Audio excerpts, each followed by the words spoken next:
Testing.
At 7 o'clock, I call this meeting to order.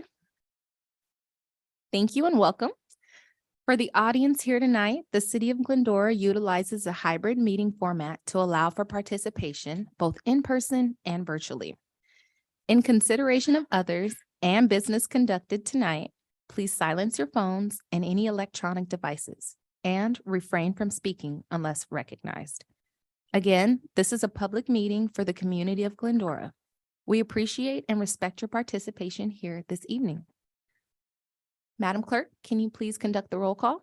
Thank you, Chair. At this time, I will conduct an oral roll call and request that each commissioner respond with present when their name is called. Commissioner Gerber is going to be absent tonight. Commissioner Burrell, Present. Vice Chair Kuyumjian, Present. Chair Louis Porcher. Present. We have 3 members present. Thank you. Thank you. All right. Commissioner Burrow, will you please lead us in the Pledge of Allegiance?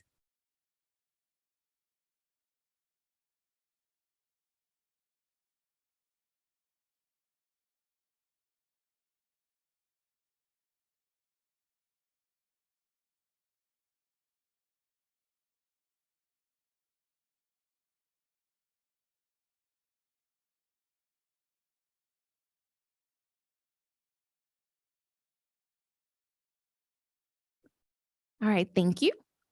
At this time, does anyone wish to reorder or add to the agenda? No. All right, so I'd like to request a motion. No need for a motion. We'll just move on to public comment. Great. Public comment. We'll open public comment period now. I now invite members of the public to address the Community Services Commission. Speakers are limited to 3 minutes, speaking once both on and off agenda items. All questions should be directed through the presiding officer. This is your time to speak uninterrupted. If you are in attendance, please fill out a speaker card and submit it to the recording admin before the close of the public comment period. Once recognized, speakers should advance to the podium, state your name and subject matter you wish to discuss. If you're participating via Zoom, select the raise hand icon in Zoom before the close of public comment of the public comment period. Once recognized, you will receive a request to unmute. State your name and the subject matter you wish to discuss. I invite those in attendance to speak. Are there any public comment cards? I have received none, and I don't have anybody on Zoom that would like to participate. All right, thank you. So at this time, we'll close the public comment period. Commissioner statements and reports. I invite each of the commissioners and commission members to provide a statement and report, starting with Commissioner Burrow. I don't have any updates on the homelessness. We don't have a name for it, but Yes. I have nothing to report. Thank you. Sorry, Vice Chair Kiyumjin. Yes, a report from the Glendora Trails Council. Meeting was held on Monday, February 27th. And just to go over some of the hikes, the February 25th hike at Big Dalton was canceled due to rain. The next morning hike, these are the winter hikes, is March 25th at South Hills and April 29th at Little Dalton. They all started 8 a.m. And summer hikes will be June 24th at Big Dalton, July 29th at South Hills Wilderness area, and August 26th at Little Dalton Canyon. Also, the summer evening hikes, which will all be directed by the council president, Dick Sweeney. That's June 13th at 7:45 p.m. at South Hills. July 11th at Little Dalton Canyon at 7:30, and August 8th at Big Dalton at 7:15. Also, other dates to note, the Glendora Spring Trails Day is April 1st, and Glendora's annual Earth Day Festival is April 22nd from 9 a.m. to 1 p.m. And lastly, they had a discussion about missing signs throughout the city in the park, in hiking areas, and they discussed what design and what type to move forward with. So that's still in discussion, and nothing's been decided yet. And that's it for my report. Thank you for that. Would you say this information's available online, or is it accessible other than It should be. posted? It should be posted on the city website. Yes. Perfect. Thank you for that. I do not have any updates regarding my commitment. So that's regarding the La Fecha Center. So no updates at this time. We'll move on to directors and staff liaison and attorney statements. I call on Community Services Director, John Aguirre, to provide a statement and report, please. Thank you, Madam Chair. First, opening day ceremonies for Glendora Lassie League will be tomorrow night at 6 p.m. at Pompey Park. Glendora National Little League will be Saturday, March 18th at 8 a.m. After, we will be at Pompey Park for a community outreach for our shade structure that we're getting information for the next 2 Saturdays, March 18th and 25th from 9 to 11. We're looking there to put shade on all the bleacher areas. Spring break dirt camp will be April 3rd through the 7th from 10 a.m. to 4 p.m. We are full with 60 kids. Our annual Easter egg hunt, Finkbeiner and Gladstone Parks, Saturday, April 8th, 9 a.m. pancake breakfast and pre-activities, 10 a.m. the hunt, 10:01 it's over. And then we have the La Fecha Center volunteer recognition, Friday, May 5th at 12 noon at the La Fecha Center. A little rundown on some of our projects. The Dawson Park tennis courts next to the teen center will be converting one of our 6 tennis courts to 4 new pickleball courts. The project is scheduled to start by the end of this month, weather permitting. At Finkbeiner Park, phase 1, we're going to be doing new fencing around the tennis courts and refurbishing one of the tennis courts into another 4 pickleball courts. This project should start next 2 weeks. The phase 2 of the project includes remodeling the restrooms, upgrading the tennis court lighting, new concrete paths, and then removing of the tire chunks in the playground area to a pour and play surfacing. And then staff, we met with Avid Bike Trails for the South Hills Bike Park and Trail design. They did a site survey midweek, and this is only design only at this time, but we're looking to put in 2 pump tracks on the west end of South Hills, along with some new bike trails and refurbished hiking trails. The design should be completed in May along with construction cost.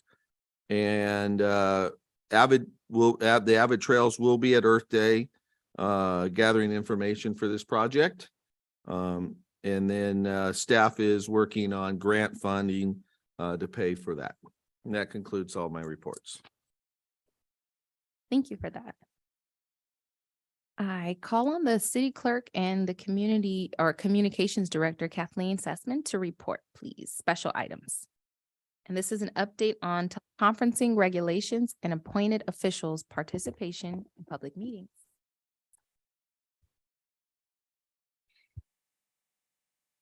Thank you, Chair Louis Poche and Commissioners. Tonight, I'm here to give you a brief update on some changes in state law relating to teleconferencing and elected and appointed officials' ability to participate remotely. As most of you know, back in 2021, Assembly Bill 361 was passed, which allowed cities to transition to a completely remote or hybrid form of conducting public meetings. This was in response to COVID. During this time, the city of Glendora conducted their public meetings pursuant to AB 361 from September 28th, 2021, all the way to December 13th, 2022. Now, Assembly Bill 2449 has been signed by the governor, and it went into effect on January 1st, which changes the rules regarding how appointed and elected officials can participate in public meetings. There are substantial changes that I'd like to go through with you tonight, and then I'll be available to answer any questions you might have on the new options and procedures that are associated with each. Currently, there are 3 different rules associated with teleconference meetings related to government public meetings. The original one is the traditional Brown Act meetings, teleconference procedures, which require the person preparing the agenda to list all teleconference locations. Your location has to be opened, available to the public. Somebody needs to be able to physically walk in and provide public comment from that space, as well as participate in the meeting, both audio and video, through an audio and video feed. The state of emergency, which is considered the AB 361, allowed cities to not have to follow that legal requirement of posting all the agendas at not only at City Hall in our posting locations, but at the remote sites as well. AB 361 allowed us to not have to do that at all. It also allowed appointed and elected officials to participate remotely without having to disclose where they were participating from. AB 361, one of the requirements to utilizing that program was the state of emergency. As most everybody knows, the California state of emergency was terminated in February 28th. So the AB 361 regulations are currently not available for any of us. So that leaves what we're referring to as the justification bill, which is AB 2449. Now, what this bill does, there we go. What this bill is, it went into effect January 1st of 2023. It does change the virtual requirements, but it does allow for elected and appointed officials to continue to participate virtually under certain circumstances. Some of the new requirements are a non-majority can participate remotely. So the majority of the elected or appointed officials have to be in the location where the agenda is published or posted, where the meeting is supposed to physically take place. And it does allow you to also participate without disclosing your location if you fall under one of 2 ways. It's considered either a, just cause, under just cause or emergency situations. The next couple of slides, we're going to go over what those situations include and how and if you want to utilize them. The first one is the just cause circumstance. This covers childcare, if there's caregiving, an illness, physical or mental disability that requires you to be unable to attend the meeting in person, along with travel for official city, state, or federal business. It is limited to twice in a calendar year. Notice has to be given at the earliest possibility. The legislative body, which is the city council, will have to receive these requests and approve them. And then the meeting must be webcast both two-way. So it has to have an audio and a video component. If either the audio or the video component goes down during these meetings, the entire meeting has to stop and be continued to another day where the technology is functioning as it's supposed to. The second one is emergency circumstance. This, as defined by the Assembly bill, is physical or family medical emergency. The requesting member must submit a request as soon as possible, the same as the initial request. The member of the legislative body must take action to approve the request at its earliest opportunity. Separate requests are required for each remote participation and requires a majority vote of the legislative body. So to help with these new rules, we have created a form that the form has been distributed to each of you and is available for the public if anybody is interested. The form is actually relatively simple. It asks for everything you would need to submit. There's currently the city has two ways to allow you to participate virtually. So by submitting this form, the clerk's office will look at it, evaluate it, and make a determination if your request falls under the traditional Brown Act or if it makes more sense for it to participate under the new Assembly bill that has been passed. If you'd like, the second page on the back of the form, it outlines every requirement associated. The top section is the tasks or duties that are the responsibility of the commissioner or the requester asking to participate via Zoom. So just to keep it kind of simple, basically AB 2449 provides us with an alternate to the traditional teleconferencing rules. It is set to expire in 2025. And it does allow elected and appointed officials to still participate in public meetings virtually. There's just a little bit more paperwork associated with it now. Do you have any questions?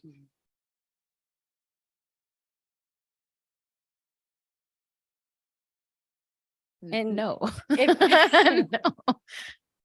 This is fantastic to know. So you only get two chances to do this. No, under the Justification clause. Correct. But the traditional, traditional is unlimited. So we would if your reasons for participating remote did not fall or we could not justify them, we can always do the traditional, which just means that we would need to, one, know where you're going to be. You need to make sure it could be publicly accessible and that we have the ability to post the agenda up there 72 hours ahead of time. It's just a little extra work.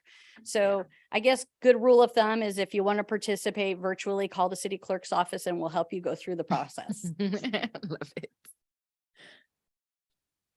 Commissioner Burrow, you look like you have something. No, I was just trying to think of when it would be necessary. Like, I guess we don't vote on a ton of stuff. And so it would be necessary for us if we needed to maintain the quorum, Yeah. essentially. Because I mean, several of us at different points have missed for various things. And I can't imagine posting like, I'm at the, Hilton in YLA 72 hours before or something like that. So, okay, I think I understand. Yeah. Just call you if we think Yes. we need Yeah. this and we'll walk Fail-safe. through it at that moment. And the sooner you call, the easier the process will be. Vice Chair Kyumji. No, no comments. Okay. Thank you. Thank you.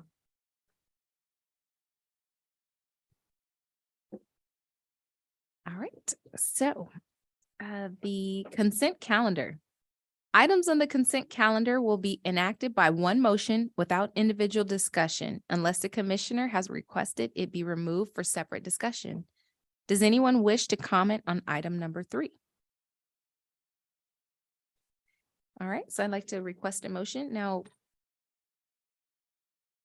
You should be able to use the system too, if you guys want to. I motion. Perfect. So if anybody does a second. Awesome. So we have a motion made by Commissioner Burrow, seconded by Vice Chair Kuyumjian. Let me open up the voting and I will conduct an oral roll call vote. Commissioner Burrow, Yes. Commissioner Gerber is absent, Vice Chair Kuyumjian, Yes. Chair Louis Porche, yes, motion carries 3-0. thank you. New business, and that was for the affirming of the minutes from February 16th. For the consent calendar, correct? Mhm. New business, Louis Pompey Memorial Sports Park Artificial Turf Installation Project Update. I invite Acting Management Analyst Kelsey Fay to report. Good evening, Commissioners. Tonight, I will be presenting on the Louis Pompey Memorial Sports Park Artificial Turf Conversion Project. The state of California has been in a severe drought and water levels in the state reservoirs are at historic lows. The State Department of Water Resources and the United States Bureau of Reclamation have declared water supply shortages and water allocations to the region from the State Water Project and Colorado River systems had been drastically reduced. As seen on this slide, the state and region have taken several actions to address the drought and encourage conservation of water. In an act to conserve water locally, the City Council implemented a Stage 3 water contingency plan on May 24th, 2022. The overall goal was to reduce water consumption by 20% and limit outdoor irrigation to 3 days per week. Staff reviewed water usage data at all the parks and facilities to come up with a plan to reduce watering in large turf areas. Louis Pompey Memorial Sports Park was identified as a site for water use reduction by converting the sports field to artificial turf. Based on information provided by the Water Division staff, it takes about 0.623 gallons of water per square foot to keep natural turf alive. Louis Pompey Memorial Sports Park consists of over 262,000 feet of natural turf playing field. Staff calculated that takes almost 33 million gallons of water per year to keep the natural turf alive at the park. At current rates, this comes out to approximately 140,900 per year to water the park. The park is located at 1100 South Valley Center at just south of the 210 freeway. It opened to the public in 2007 and is a multi-sport complex. The park currently has 4 natural turf fields and 1 artificial turf soccer field. Staff put together a request for proposals for design build services to remove the current natural turf at the park and install artificial turf on fields 1, 2, 4, and 5. There is a mandatory job walk where various vendors walk the park with staff from Community Services, Public Works, and Finance. There were 2 bid proposals submitted and interviews were held with both companies and city staff. At the conclusion of the interviews, staff reviewed and rated both vendors based on their proposals and interviews as well as contract costs. Ono Construction Company was selected for the award of contract. Ono Construction's partners on the project will be Field Turf as the turf product supplier, D.A. Hogan for field design, KPFF for civil and structural engineering and surveying, and Geotechnologies Inc. for geotechnical engineering services. Currently, we're in the design stages with anticipation to start construction in May. We have with us here tonight in person, Richard Brangwin from Ono Construction, and we also have Dave Anderson from D.A. Hogan here on Zoom. Dave is going to talk to Commission a little bit about how the design phase is going. So Dave, whenever you're ready, go ahead. Thank you very much. Happy to be with everyone tonight virtually. We are currently in the design process for the field conversions, and I'll go through and just spend a little bit of time summarizing the scope and and then open it up for any questions the council might have. Currently, we're looking at, as was mentioned, field number 3 is on the right side of the exhibit. That is already a synthetic turf or artificial turf surface. We're in design for the other 4 areas to convert those to a synthetic turf surface. The construction and design work will include pulling off the existing grass surface, doing some excavation and soil removal, and then bringing in a new base material for the field surfacing system. The base will include a subsurface drainage system, which will have perforated pipes that go across the field areas to pick up any water that drains through the surface. Those will be connected into the site storm drainage system. The field base will be comprised of 6-inch depth of permeable aggregate. This is a specially graded stone that allows for stability for the turf surface, but also allowing for vertical drainage. So the water from rainfall events will drain vertically through the field surface, drain through the aggregate base, and then into the subsurface drainage system, and then be conveyed into the on-site storm drainage system.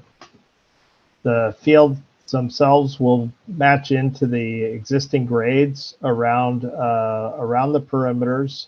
We will be doing some grade modifications, including softening the grade differential between field 5, which is on the bottom of the screen and includes the football and soccer field markings, and field 4, which is the softball field, just to the right of that area. Currently, there's about a 1.5 foot elevation differential. So we're working on softening that so that it's more of a flush transition from surface to surface. All of the perimeter backstops, fencing, and dugouts will remain in place, and the synthetic turf surface will match flush to those perimeter areas. We will have some minor modifications to the irrigation system. As was mentioned, we're no longer going to have pop-up sprinklers in the field areas. We will have water available in case it's needed for any maintenance of the artificial turf. And then we'll be maintaining the irrigation system to all of the perimeter landscape areas around the outside of the field areas. So that's a quick summary of our proposed scope, and I'd be happy to answer any questions the council might have. Well, congratulations on being awarded the bid, or having the bid that was awarded for the project. As a parent of a child that is a football player on this field, you cannot imagine how many questions I received. When is it going to be done? When is it going to be ready? And this is great news. The team has worked really hard on this project, and it is going to really, really impact our community in a wonderful way. So thank you for your work on this. I do wonder if there was an option to get those fences replaced, because the turf is going to be so spanking new. Does the fence need to be replaced to make it all look like this brand new thing, or is that a whole? Yeah. So anyway, that was my, deep pockets, Commissioner Burrow over here. But no, this is incredible. So I'm looking at the screen here. But yes, thank you. I'll turn to Vice Chair or Commissioner Burrow. Oh, I think it's great. John and I had a little chuckle because I think many of the water districts lifted the emergency drought declaration today.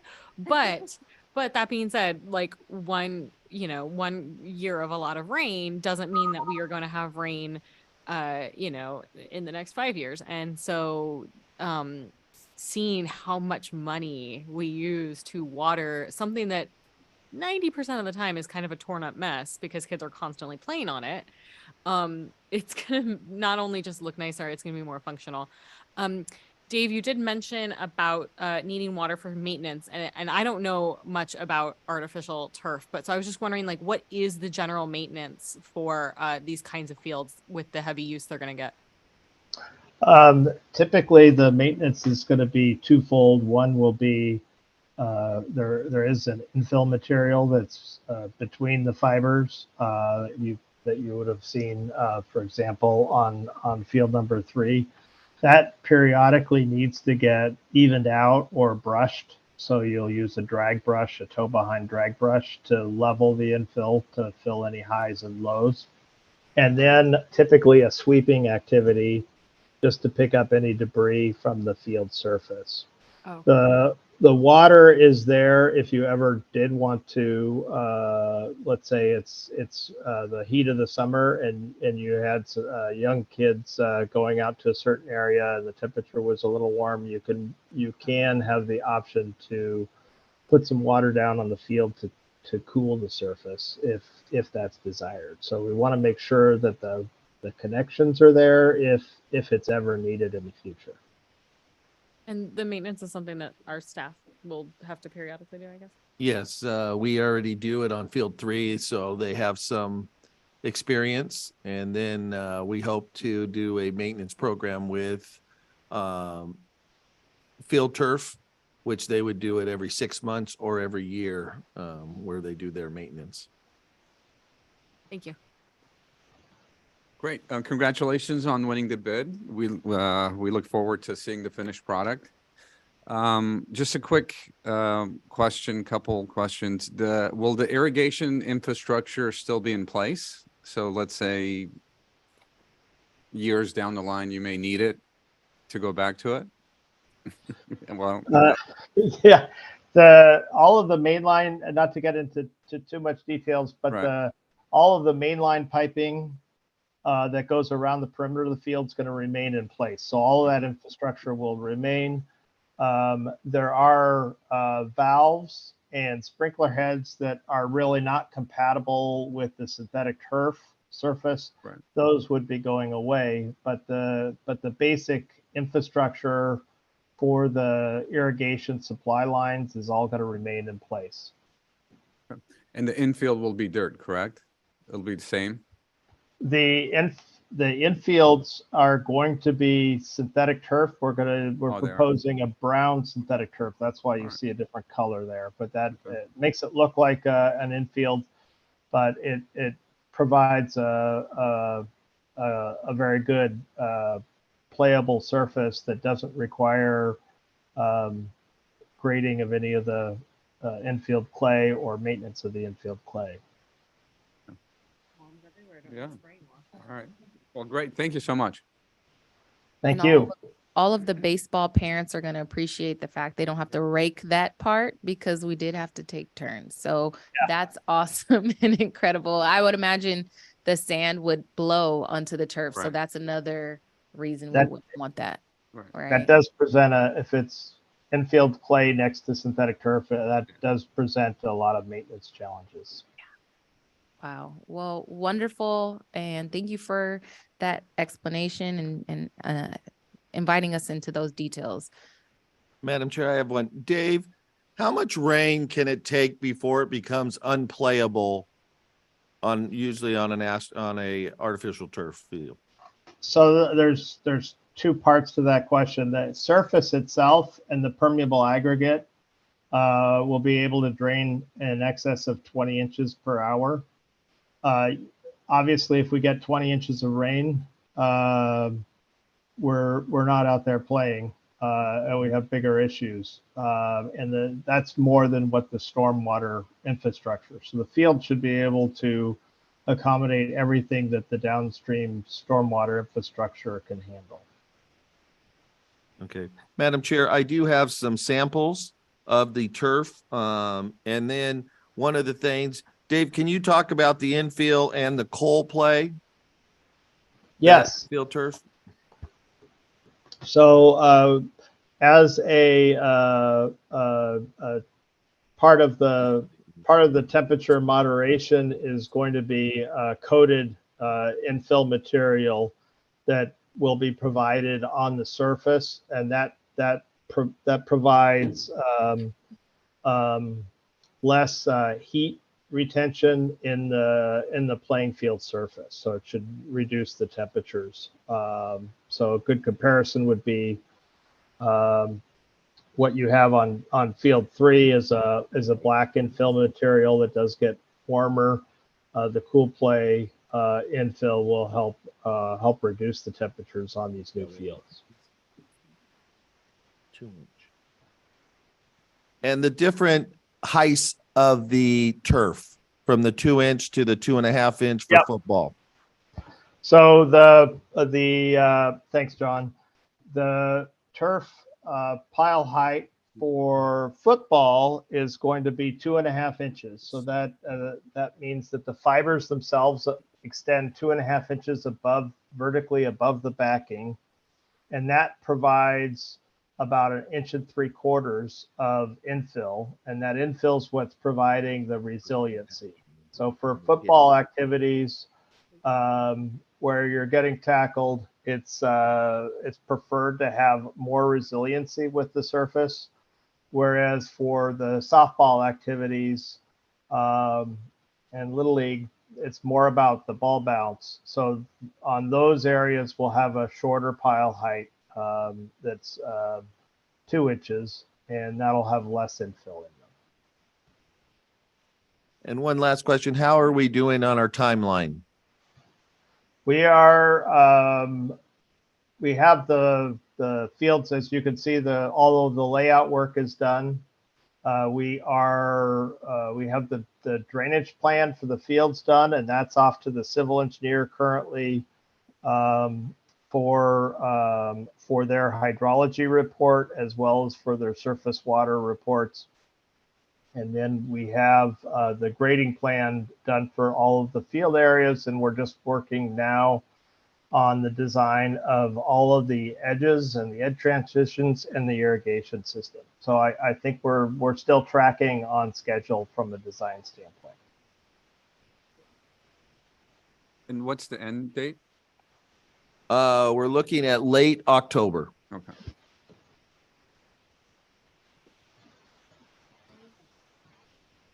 Great. Thank you. Exciting. I did not envision the turf being that long, but when you explained it that way, our kids' knees thank you. So thank Yeah. you for that. All right. So if there aren't any further questions, I'm going to go ahead and request a motion. I make a motion. Perfect. And then do we have a second? Perfect. So we have a motion made by Vice Chair Kuyumjian, seconded by Commissioner Burrow. I will now conduct an oral roll call vote, as well as if you can vote in there. Commissioner Burrow, Yes. Vice Chair Kuyumjian, Yes. Chair Louis Porcher, Yes. motion carries 3-0. Thank you. All right. Continuing with new business, the selection of award recipients for the Kirkpatrick, Dunham, and Harper Awards. I invite Acting Administrative Assistant Megan Stone to report. Good evening, Commissioners. Tonight, I will be presenting the selection of award recipients for the Kirkpatrick, Dunham, and Harper Award. Annually, the Community Services Department honors individual Glendorans for their outstanding volunteer service to the youth and senior citizens of our community. The Kirkpatrick Award is awarded to an outstanding adult who has provided extraordinary service to the youth of Glendora in the area of sports. The Dunham Award is awarded to an individual who has made outstanding contributions to the youth of Glendora in an area other than sports. And the Harper Award is awarded to an individual who has made outstanding contributions to the community's senior population. This year, we received a total of 5 nominations, 3 for the Kirkpatrick Award, 1 for the Dunham Award, and 1 for the Harper Award. Staff recommends the Community Services Commission discuss and select one winner for each award. This concludes my report.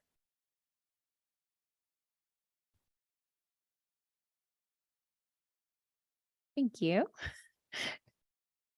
So we will go ahead and this time and discuss our decision for the winner. Can I motion that we award it the Dunham Award to Amanda Flatch and the Harper Award to Steve Mancini? I think that's what this is. A second? We can do them at the same time. Hold on. Oh, okay. Let me fix this here. So that Okay. way. So we'll do Dunham and Harper. So go ahead and motion. Since you press first Oh, sorry. and then go ahead. Sorry. John, let me, go ahead. Oh, There we go. okay, I got it. There we go. Okay, so we have a motion made by Commissioner Burrell and seconded by Chair Louis Porche for the Dunham is Amanda Fletch. Is that how you pronounce the name? And Harper Steve, I don't know how to pronounce that name. Mancini Thank or you. Mancini, yeah. All right, I'll conduct an oral roll call vote. Commissioner Burrell, Yes. Vice Chair Kuyumjian, Yes. Chair Louis Porche. Yes. Motion carries 3-0 for that one. Just noting that the spelling of the name is different Yeah, I'll here. fix it. sorry. Okay, cool. Okay, I'll fix it. all right.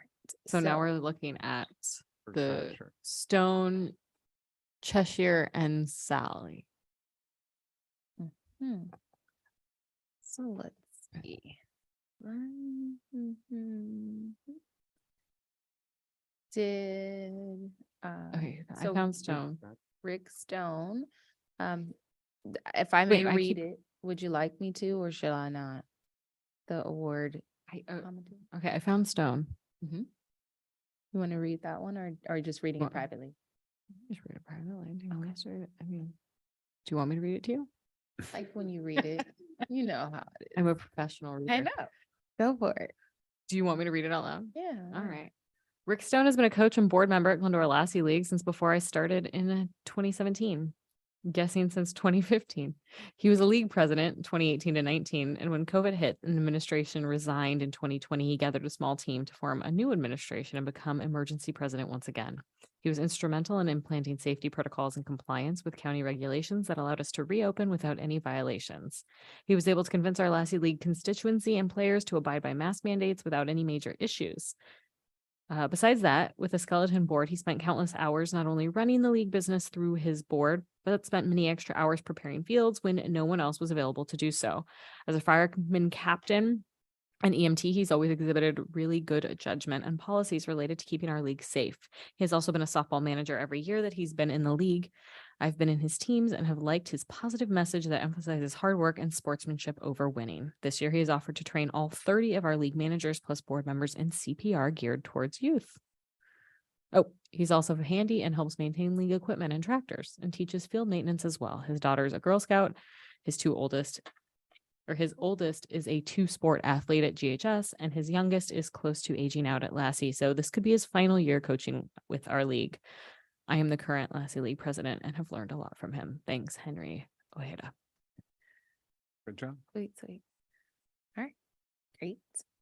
Thank you for that. The next one, Cheshire. yes. I believe it's Marlene, is currently the designated information officer of Glendora National Little League. Her duties include maintaining our website and managing our social media accounts. She does this incredibly, making herself easily available to make necessary and amazing social media posts promoting our league and events. However, this is only the very tip of the iceberg in terms of what she does for our league and families. She assists in almost every aspect of decision-making with our league. She has attended every board meeting and provides insightful input to the board consistently. She has made herself available to our player agent to assist with voluminous player related duties. Voluminous. Voluminous, that word. Checking residency, eligibility, and also directly helping out with our evaluations. Even more than that, she and her husband and sons are constantly at Sandburg baseball fields, watching the games, even when her son isn't playing. She serves as a red hat, checking for field violations and ensuring the gameplay is going smoothly and players are abiding by rules. She is constantly looking for ways to improve our league and the experience of our families and players, In all honesty, I don't think our league even functions without Marlene's tireless effort. If it did, it would only be a shell of what it currently is. Most prominent of all, she seeks absolutely zero recognition or accolades for any of what she does. She is content to stay behind the scenes and do everything. She is truly an outstanding adult who has provided exemplary and extraordinary service to the youth of Glendora in the area of sports in all senses of the statement.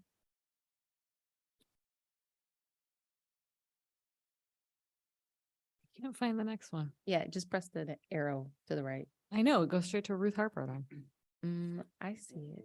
Steve Mancini. Oh, yeah, Oh, we you're read that right. one. You're right. Yeah. It does. So I move to vote for Rick Stone.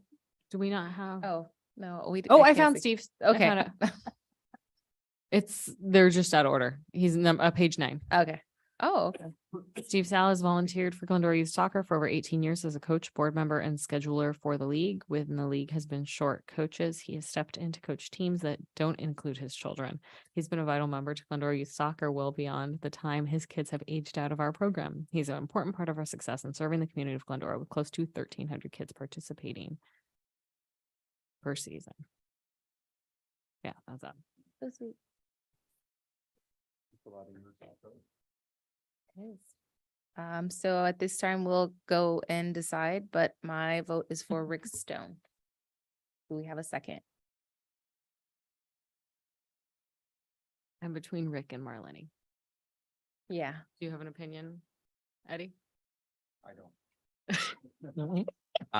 I'm leaning towards, I mean, they all seem like great candidates and I mean, the years, 18 years Oh. is a great accolade. Obviously Marlene being behind the scenes, that's a tough one. And then also going through, taking a team or coaching through the whole pandemic, that's Or like, That's yeah, a since they're daunting, restarting, uh, taking on. Yeah, I agree. No, that's true. That's a good point. That was a huge job. yeah.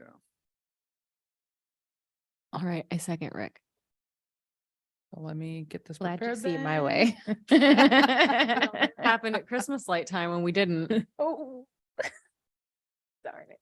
All right, so we have a motion by, oops, I did it backwards, didn't I? It was Chair Louis Porcher first, and then it's Commissioner Burrow. So I'll do an oral roll call vote. Commissioner Burrow, Yes. Vice Chair Kuyumjian, Yes. Chair Louis Porcher, Yes. motion carries 3-0. So that was for Rick Stone. Thank you for that. All right, and. Oh, no, anything's possible. All right, discuss and cancellation of Community Services Commission meeting for April 2023. I invite Acting Administrative Assistant Megan Stone to report. Thank you, Chair. Tonight, I will be discussing the cancellation of Community Services Commission meeting for April. In previous years, the April Community Services Commission meeting does not have a quorum due to the meeting falling on the same evening as the Citizen of the Year banquet. With conflicting schedules, staff is providing the opportunity to discuss the possibility of canceling April's meeting on April 20th in the hopes that commissioners have the ability to attend the banquet if they wish. Commissioner Gerber is not present tonight. However, he did let me know that he is in favor of the cancellation because he would like to attend the Citizen of the Year banquet. This concludes my report. Thank you for that. I will invite questions and discussion from the commission. So Commissioner Burrow, do you have any thoughts on that? Doesn't matter to me either way. I know it's right before, I think it's the Thursday before Earth Day, right? Yeah, and I know that staff usually has a lot to do, so there probably won't be a ton to talk about until after Earth Day. Yep. Fine by me. Awesome. Vice Chair, Kiyunji? I agree with Commissioner Burrow and it gives the time for those that want to attend banquet. So it's a good thing. Sounds like a plan to me, but formally, I motion to approve, and I agree. I want to be there as well. So, Who would like to second? All right, so a motion was made by Chair Louis Porche, seconded by Commissioner Burrow. I will now conduct an oral roll call vote and ask that you guys vote on the monitors. Commissioner Burrow, Yes. Commissioner Gerber is absent, so Vice Chair Kuyumjin, Yes. Chair Louis Porche, yes, motion carries 3-0. wonderful. Thank you for that. All right, so commission staff closing comments. I invite commission and staff to give closing comments. John, are you okay with going first? Do we? I have no report. Okay, Thank you. all right, thank you. Commissioner Burrow? No report, and I'll see you in May. Same with me as well. See everybody in May and enjoy the next couple months. Wonderful. Thank you. I do want to report, I don't know if I'm allowed to, but the strategic planning meeting, is it okay to talk about? Okay, so I got to check with the big man. I had the most amazing experience sitting with our director, wonderful director, John Aguirre, at the strategic meeting for the city of Glendora. I think it was eye-opening to see all of the detail that goes into the planning of what happens within our city, and the council who works so hard to make sure these things all align with our community. And so thank you for the invitation. It was very well planned. It did go longer than we expected, but I assure you we didn't notice the time. I felt like there were a lot of wonderful things discussed, some promising future opportunities, things that the city has not yet seen. So we'll save that as a little teaser for what's to come. But I appreciate being there. So thank you, John, for welcoming me and making me feel welcome in that moment. I have a personal announcement that is literally hot off the press. I applied for my doctorate at UCLA, the Educational Leadership Program at UCLA, and I got a phone call this afternoon that I was accepted into the program. So a future hopeful Dr. Brittany in the works. And I just wanted to thank someone who's always been in my corner, who actually brought me here to this table, Commissioner Burrow. You're an inspiration and you supported this effort. You helped me even with writing a letter of recommendation. And she told them that I work in the snack bar and they loved it. And so I'm just wanting to say publicly, thank you.